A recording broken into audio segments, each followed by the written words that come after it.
alright. So we are on. Hey, listen. You better listen. Study Monday, people. Bruno Romanos. Sponsored by ArtStation. Not really sponsored by ArtStation, but it's from the swag bag from one of the challenges I won. Look at that.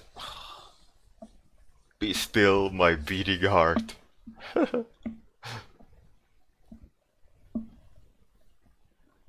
Ezra, Zealin, Concept Sam, Captain Boss. What's up, Captain Boss? I'm fine, thank you. How are you? Concept Sam. Sam, I am.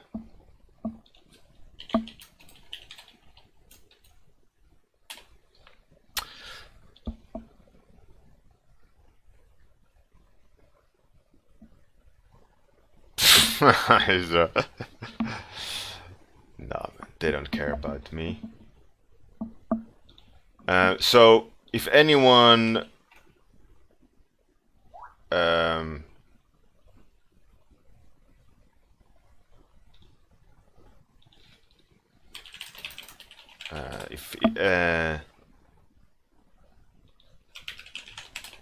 do the study with me, I'm typing rudely at the same time as trying to talk. There's the that thing.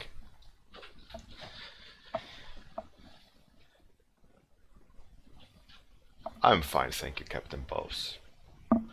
Super hot weather here, 32 degrees yesterday. Bon88 has graced us with his company and Tom Koo art. Oh shit. Throw those gang signs in the air. Okay, so today's study is going to be the general volumes and the separation. Oh yeah. Thank you very much, Tom Koo. Second month in a row. Man, so happy. Thank you for the support. Much appreciated, man. Hey, Ricky.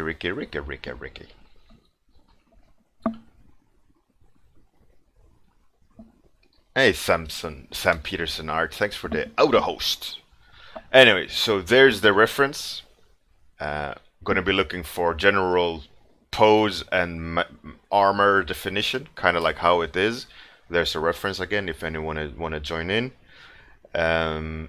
Let's do it. Let's start the timer. Let's get it on. So I'm not gonna be super what's it called? Careful with proportions, like trying to be very accurate. I'm gonna try, of course, to be accurate, but overall I want to try to like capture the stance, the general look and feel of the character, right? So that I somehow nail it. So what I'm just doing now is going to try to block the shapes in that I see that dictates the rhythm of the character. I should probably flip the image rather soon before I commit to start detailing. I want to. Oh, that's interesting. How I just went rogue fully there.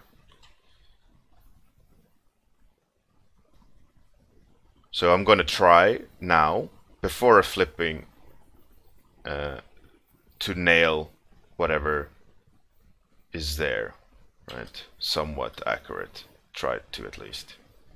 And then I flip it, and then I'm gonna try to adjust what's there. uh, because we fool ourselves easily. Hey, Avoodoo Breakfast, how's it going? So obviously here the face is all out of not the same as it should be in the reference. So that's cool. Let's correct that.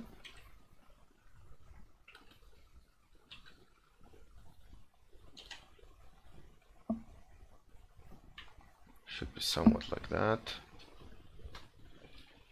Hey, Slow Winner. Spiridon Art. The one and only Mr. Firestarter. Which brings me into a cool little announcement, I guess. That Firestarter is making a podcast. And I was honored and happy to be guest number 1. Oh yeah, oh yeah, oh yeah. We recorded the episode yesterday, which was really good fun. They're great people to talk to. I think the conversation went rather smooth and enjoyable.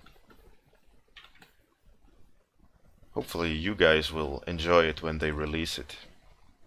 I will make sure to share it with you guys, obviously.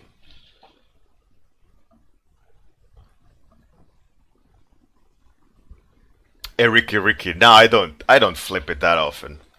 And besides, it's not that much work to flip it. Just click 2 buttons. It's not that. I try not to flip it too much, because that becomes like the action itself rather than the purpose. You know, it's like, oh, I should flip it, let's flip it. And then, you know, it becomes this weird action that you have to perform, but there's actually no purpose to it. So like I said, the reason why I didn't flip it and flip it when I did was a deliberate action to try to find the mistakes before flipping. This is easy now. If I would have a shortcut, I would flip it for the sake of flipping it. So, and that's counterproductive.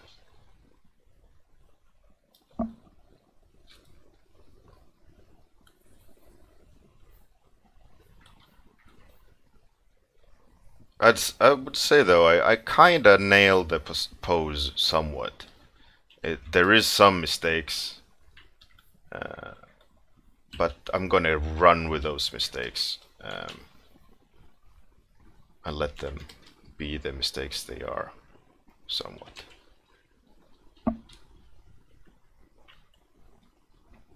Hey Slumpen, how's it going?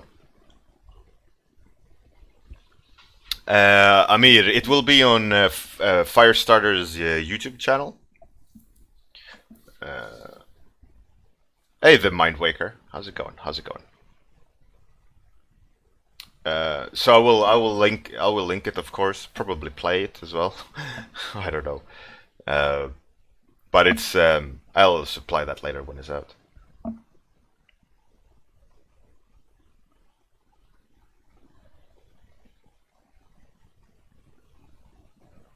Flip. Yeah. So Christian, the art director, one of the art directors at Ubisoft Romania, or the art director of Ubisoft Romania, is the podcast host. A really smart guy, very friendly guy. He also on internet went by the nickname Sickbrush. If anyone is familiar with that, he's a great artist. I think he worked on the latest Assassin's Creed, the one in Egypt, as art director.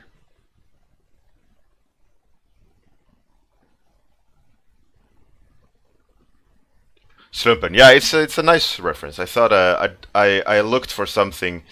I looked at Urukai, because I kind of thought like let's study some difference of material, right? Because urukai, they have like dirty metal with leather and so on. So I thought, let's try to find some good reference that I can study to help with material study, like overall shapes and so on.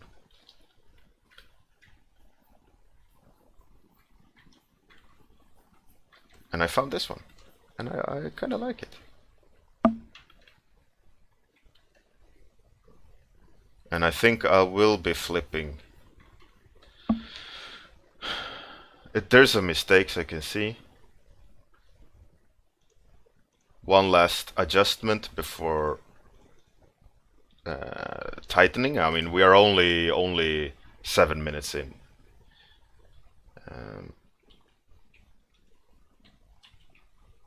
So we're kind of okay-ish.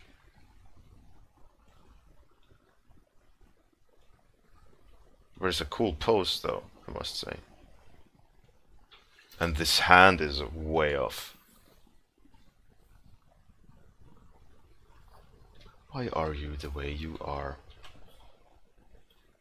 Should be something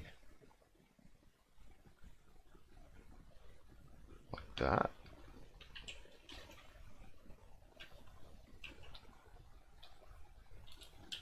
Yeah, and the sword not as big.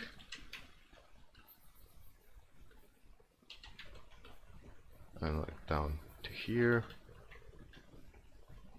Cut there.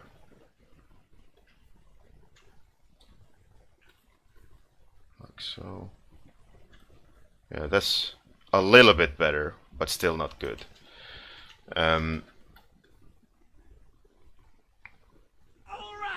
All right, black boys, you and me, we rocky run like professional boxers on the beach.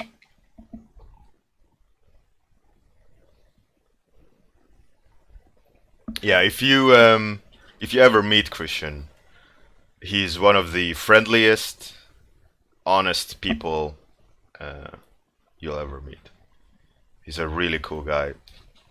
And being an art director, obviously, he's jam-packed with knowledge, like a good art director should be. And he's a champion of community as well, because he comes from the same old school experience of conceptart.org's glory days, right? When at the height of it, when everyone was together as a community and moving forward. And we talked about that on the podcast as well, which was fantastic.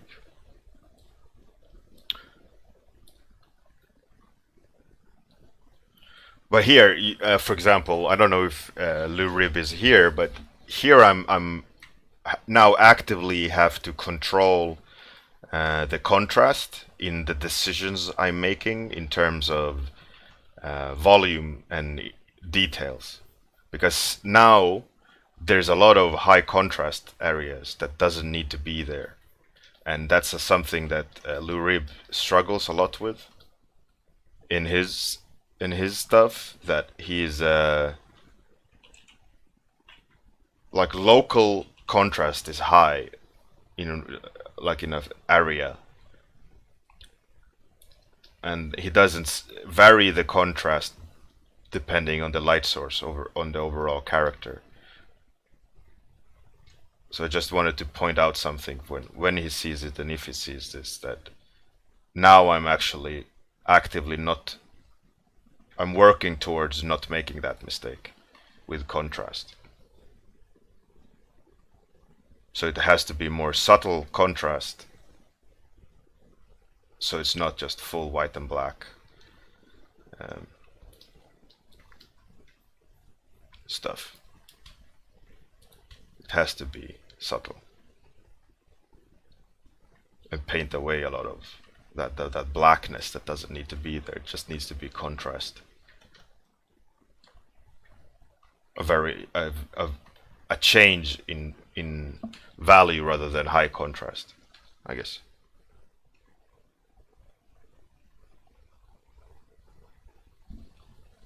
Just honest. That's interesting. It takes a second though for me as well to kind of navigate the image again after a flip.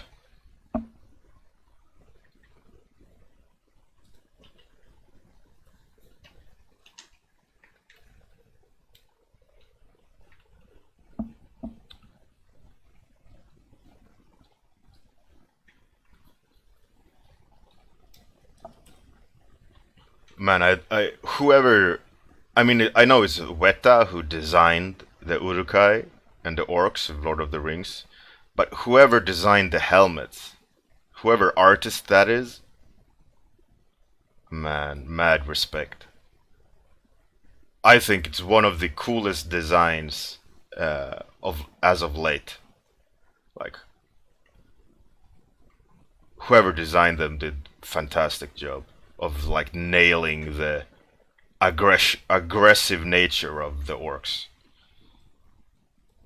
It just comes off as like they come off as destroyers. You know, there's no ifs or buts about what they are as a person when you look at their helmets. And those sweaty guys that runs with a bomb that blow up the wall, the sewer uh, drain gate in the movie. Also, they were also like so nasty looking.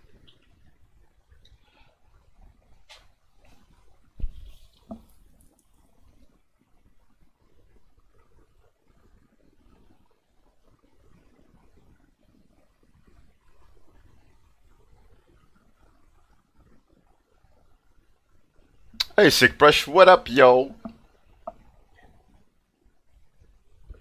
Looks like a gladiator helmet. Yeah, it does. It does.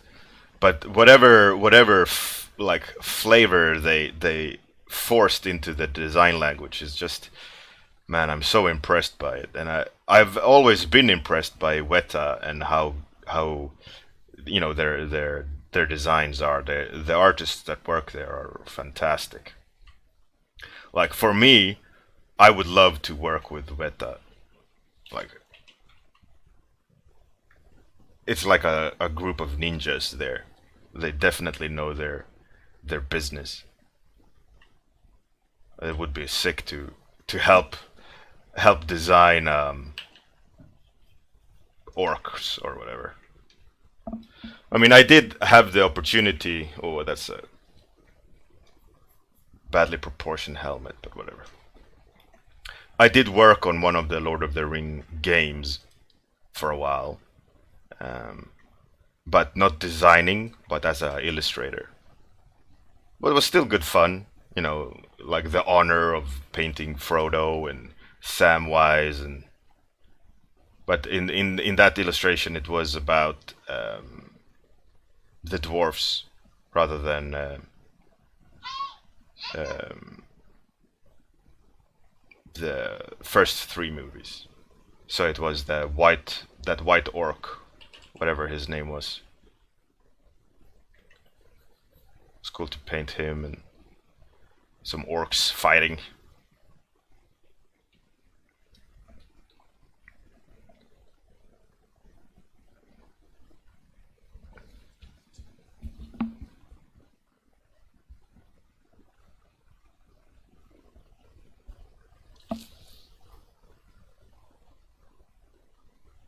Yeah, Jacob, their shape design is just spot on. And also, not only shape design, what I think they really successfully managed is difference of material. I think that is one of the more cooler solutions as well to a design that I've seen of late. Like on Urukai, the where they put leather versus metal, and how the metal was and how the leather was, it's just amazing, amazing. I think it's one of the coolest designs. It just works so well.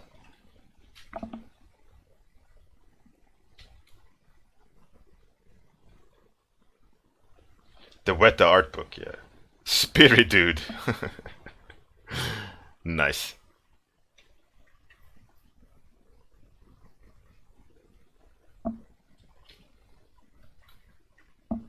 Okay, I think we're coming up to canvas flip soon. Just as a little bit of a refresher of how wildly I've failed at this. But overall, I'd say I know that there's some proportional mistakes. It's not the goal of the study of making highly accurate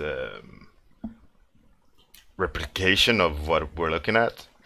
It's more looking at the pose, the materials, the overall package rather than the accurate description of, hey, Spirit Dude! Fantastic, thank you for the follow.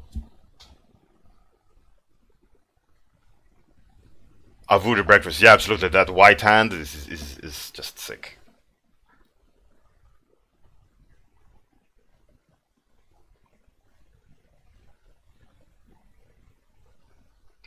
Ricky. Yeah, absolutely. I think the fact that they do make them makes it, I think there is a lot of internal back and forth in design. Like I don't think it's like, oh yeah, we designed this amazing thing straight out the of straight out of the bat. You know, it takes most likely it takes a lot of iterations to get it just right. But regardless, hey D'Artagnan 123, cheers for the follow. Much appreciated. Thank you for the support. Support. Support. Oh, completely off arm. But regardless how many iterations they did, it's just amazing what they've done. And like you say, the palette and everything is just spot on. Just honest, yeah, you definitely become an armor nerd by default. Because you look up at reference and you have to design something cool, and then you go and look at like how people actually build armor, and then you go, what? Then you realize what armor actually is and how they conducted battle back in the days, which is absolutely insane. Like walking tanks to, like absorb blows so that you have enough time to slice someone open. It's one-on-one manual tank warfare. And not everyone had this full plate armor either. It just had, well, let's protect your like swinging arm or whatever, and then hope for the best. Hopefully you won't die. It's fucking crazy. Back in the days of medieval warfare, man, I would not want to go into war. Just nope. Crazy.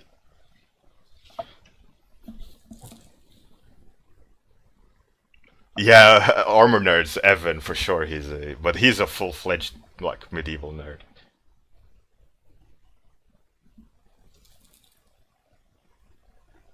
Sick brush, yeah.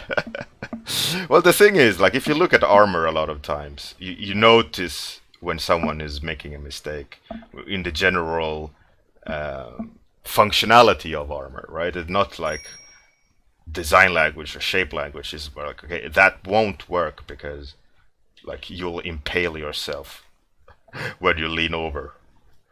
A lot of people do that, like a lot of spikes in the middle of the chest, and then you can't crouch or have movement. And these crazy shoulder pads with 57 spikes out of them, and it's sometimes you got to take a step back and actually think about motion. There's a lot of people that make a mistake when they're designing armor, is that they don't expect the armor to move like a full range of movement, right? And if you look at real world equivalent of armor, they designed it with movement in mind.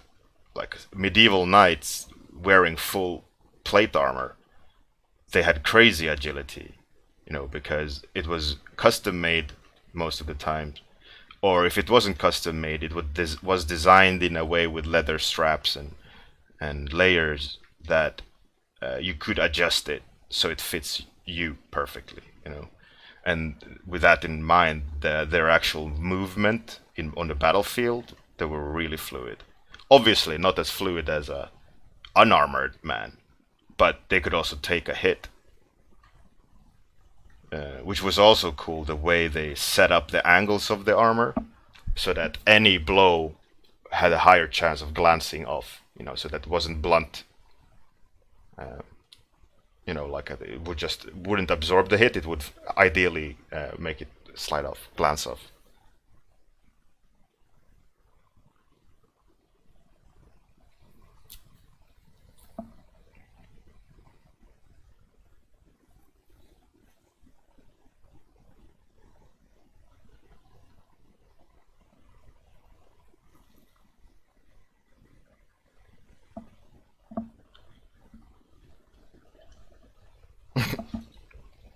Yeah, Eric, I almost spat my coffee out.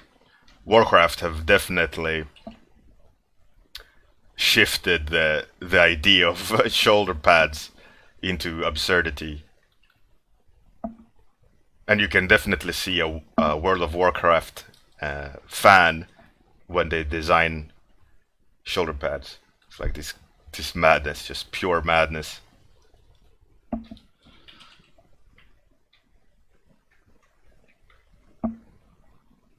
In the like they have a tower on each shoulder. A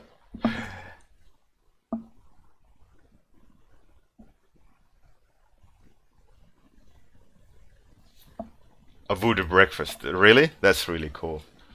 But there's also this combat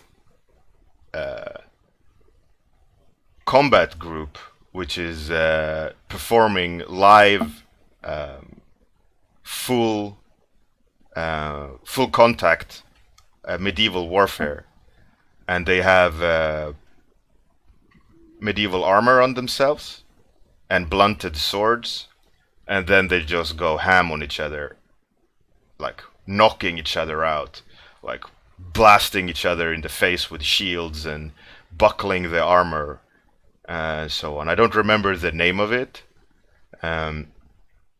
but it's if you most likely Google like Polish medieval fight, you will most likely find what they're called. This full contact medieval fighting championship. It's crazy. They don't give a F about each other. They are there to destroy. It's crazy to look at. They're just blast each other.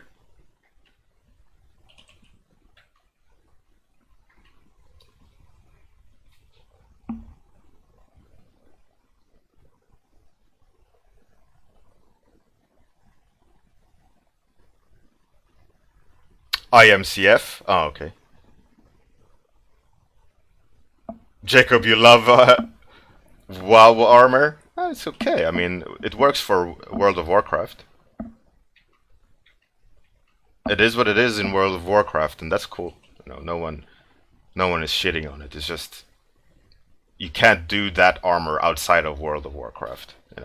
Then it doesn't make sense. That's the only thing.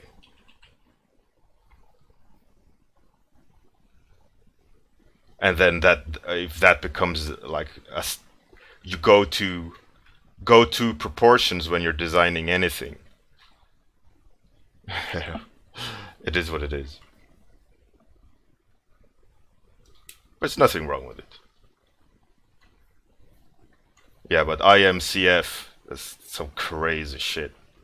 If you want to see insane people smash each other with shields and swords, go check it out.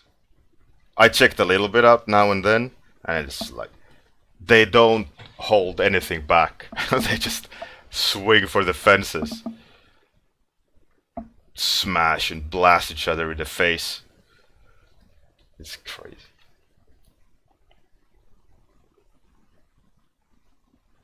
Tonku, really? Oh, that's crazy. They don't flay their enemies after the battle, no.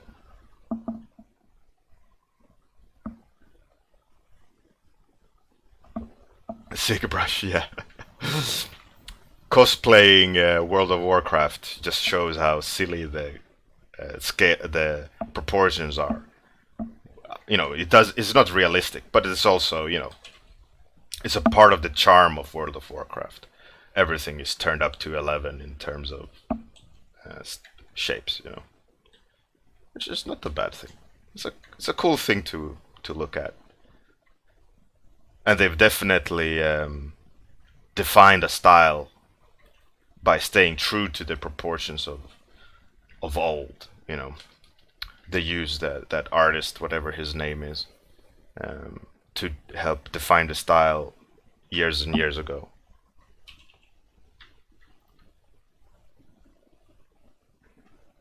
World of Warcraft 3, I think, was the turning point. Like where they figured it out that that's the shit. That's the business. Hey Kilrathi, how's it going? Sam something something? Yeah, I think so.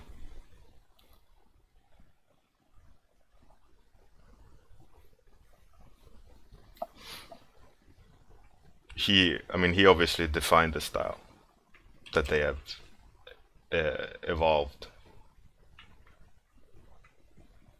There is a documentary about it, actually. It was quite interesting to listen to.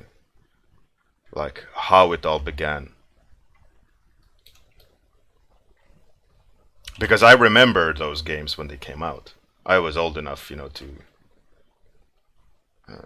I was already, like, teenager, I think, when they came out.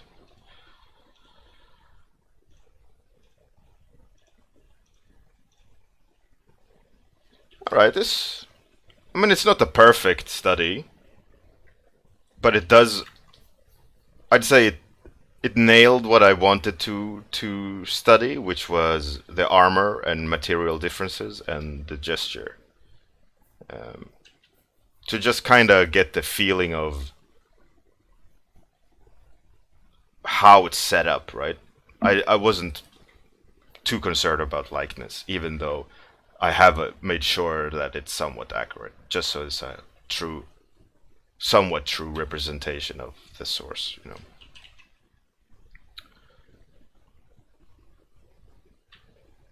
There's definitely mistakes, but it did what it needed to do, so I'm happy. I think the study did what it needed to do.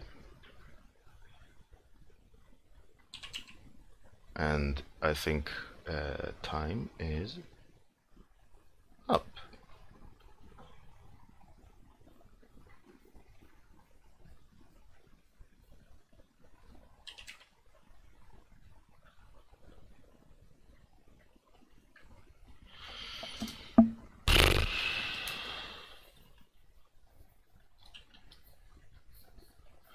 What I've always find out when I'm doing studies, I realize that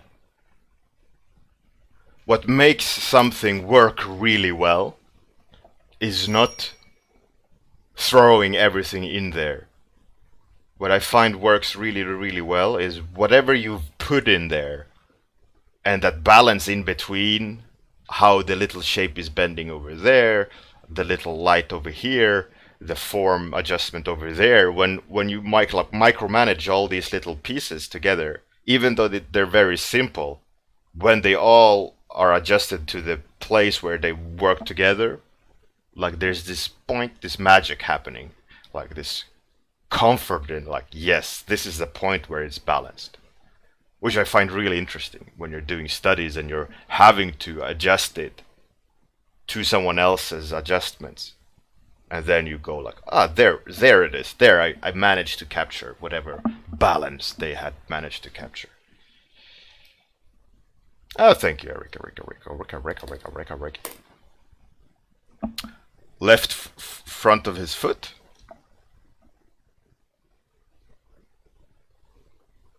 Sick brush. You're drunk. Go home, buddy.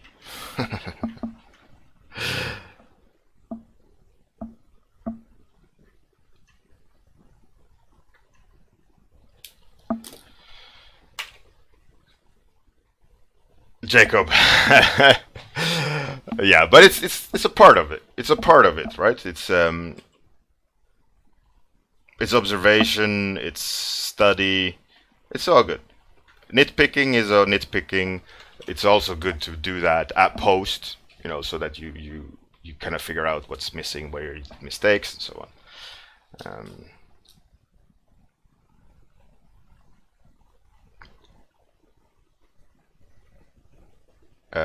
Right, so let's see who we can raid, if we can raid someone. What are you doing? No. King of Humans. That looks pretty cool. Let's raid him. He's doing some environment stuff.